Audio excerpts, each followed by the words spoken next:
মাজারে যাওয়াও কিছু দান করা জায়েজ আছে কিনা। আমি এক হিন্দু রুমমেটের সাথে থাকি, কখনো সে রান্না করে কখনো আমি রান্না করি, তার সাথে থাকা ও খাওয়ার ব্যাপারে ইসলাম কি বলে ও আমার আমলগত দিক কোনো ক্ষতির সম্ভাবনা আছে কিনা। এখানে কিছু জায়গায় মিলাদ ও কিয়াম হয়ে থাকে, তবে প্রশ্ন হচ্ছে মিলাদ ও কিয়াম সম্পর্কে কোরআন সুন্নাহ সম্পর্কিত বিধান জানতে চাই। মা বাবার সাথে সন্তানের আচরণ কেমন হওয়া উচিত? মা বাবার সাথে সন্তানের আচরণ হবে রাজার সঙ্গে প্রজাদের আচরণের মতো।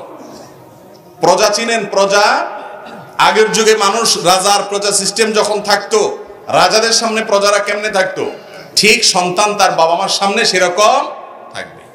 সম্ভবত আব্দুল্লাহ ইবনে আব্বাস রাদিয়াল্লাহু তাআলা আনহু থেকে একটা হাদিস বর্ণিত আছে যে উনি অথবা আব্দুল্লাহ মাসউদ দুজনের একজন হবেন, যে এক ব্যক্তিকে দেখলেন তার বাপের সাথে যাচ্ছে, কিন্তু দেখে বোঝা যাচ্ছে না বাপকে আর বেটাকে। তখন জিজ্ঞেস করলেন লোকটাকে, বললেন আমার বাপ। তখন বললেন শোনো, তোমার চলাফেরা থেকে বোঝা যেতে হবে যে ভদ্রলোক তোমার বাপ আর তুমি তার সন্তান। এটা চলাফেরার স্টাইল দেখতে দুর্ব্যবহার, বদাচরণ, দুরাচরণ, বেয়াদবি ঘরে ঘরে জনে জনে, ঠিক না ঠিক?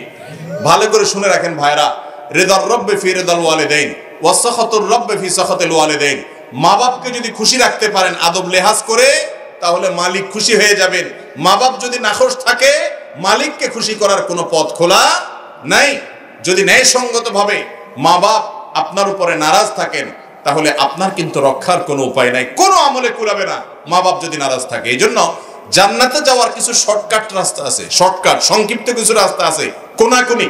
ঈমান আমলটা যদি ঠিক থাকে, শিরিক বেদাত থেকে যদি বেঁচে থাকেন, মোটা মোটা ফরজ আমলগুলা করেন, হারাম থেকে বেছে বেছে বাঁচার চেষ্টা করেন, আপনি নেক আমল বেশি নফল আমল করতে পারেন না, শর্টকাটে জান্নাতে চলে যেতে চান, মা বাবাকে এমন সন্তুষ্ট করেন যে মা বাবার আপনার পরে কোনো অভিযোগ না থাকে। আমরা মানুষ, ভুল হয়ে যেতে পারে, কখনো জোরে কথা বলে ফেলেছি, কখনো রাগ করে ফেলেছি, কখনো বেয়াদবি হয়ে গেছে, আবার মাপ চাইতে দেরি করবেন না, সাথে সাথে মাপ চাইবেন। মনে রাখবেন, আপনি আপনার বাবা মার সাথে সুন্দর আচরণ করলে আপনার সন্তান দেখবে বাপ মার সাথে কেমন আচরণ করতে হয়, সেও শিখবে, সেও ভালো আচরণ করবে ইনশাআল্লাহ। আর যদি এটা না করেন, তাহলে দেখবেন এর পরিণতি আপনার নিজেকে ভোগ করতে হবে নিজের সন্তানের হাতে। আল্লাহ তাআলা আমাদেরকে মা বাবার হক আদায় করার তৌফিক দান করুন।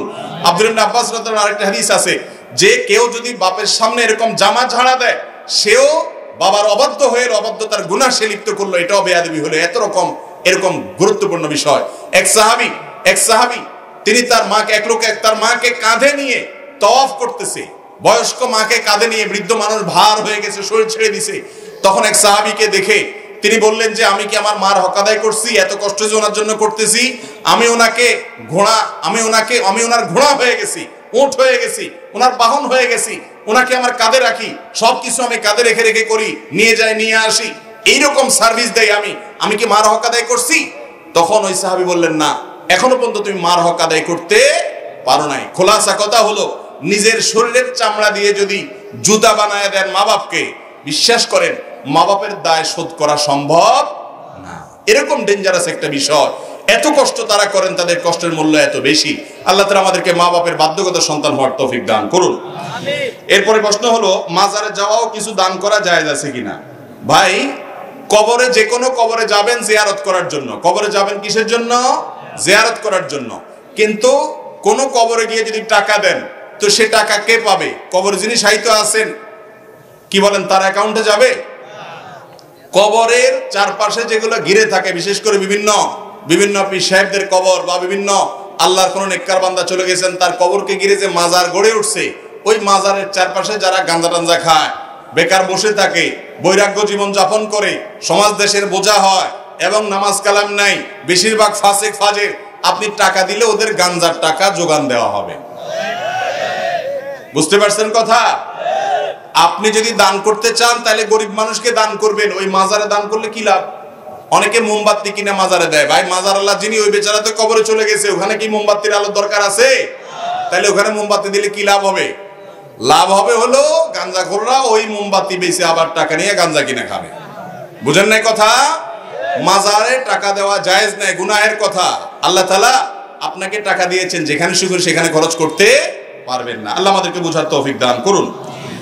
এরপরে প্রশ্ন হলো, আমি এক হিন্দু রুমমেটের সাথে থাকি, কখনো সে রান্না করে কখনো আমি রান্না করি, তার সাথে থাকা ও খাওয়ার ব্যাপারে ইসলাম কি বলে ও আমার আমলগত দিক কোনো ক্ষতির সম্ভাবনা আছে কিনা। আমাদের দেশে অমুসলিমদের ব্যাপারে ধারণা বেশিরভাগ মানুষের পরিষ্কার না। ভালো করে শুনে রাখেন, যে ব্যক্তি আল্লাহর একত্ববাদকে স্বীকার করে না, শিরকে লিপ্ত, তাকে আপনি অন্তরের গভীরে জায়গা দিবেন না, যেহেতু সে আপনার রবের অস্তিত্বকে স্বীকার করে না। আপনার মায়ের চরিত্র নিয়ে কেউ যদি সন্দেহ করে, আপনি কি তাকে দোস্তি বানাবেন? দোস্ত করবেন?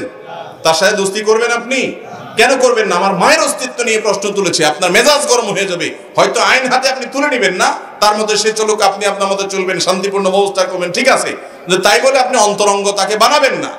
কিন্তু এর মানে এই না যে কোনো অমুসলিমের সাথে আমাদের লেনদেন, উঠা বসা, কাজ কারবার কিছু করা যাবে না।